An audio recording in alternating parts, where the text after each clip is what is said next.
Britney Spears knows what it's like to feel trapped, first by poverty, then by fame, and then by her family. She has been subject to scrutiny and ridicule throughout her life.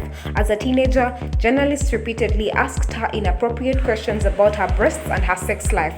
And as an adult, that stripped her of some of the most basic human rights. For 13 years, she could not see her two sons without approval, her driving license was confiscated, she could not choose her meals and was forbidden from drinking tea or coffee. When she wanted to have a contraceptive device removed from her body, her request was denied. That court-imposed order overseen by her father, Jamie Spears, was lifted 2 years ago when a judge ruled Spears could make her own decisions again. But her new memoir, The Woman in Me, reveals that was no happy ending. Those events cast a shadow over Spears' life story. Along the way, every betrayal and public indignity feels like a step along the path to her eventual incarceration. It began as soon as she exploded onto the pop charts in 1998. She was an overnight sensation, but the press refused to believe she had an agency.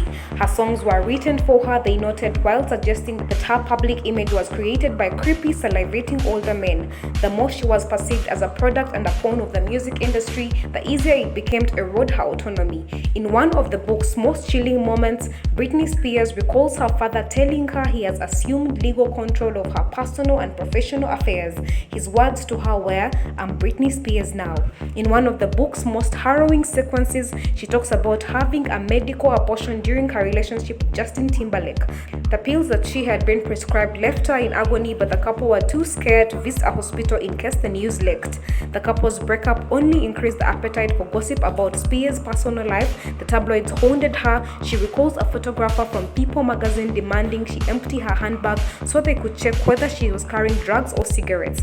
Eventually, the pressure became too much, and in 2007, reeling from the death of her aunt Sandra and suffering from postpartum depression, Spears marched into a hair salon, picked up some clippers and cut off her hair.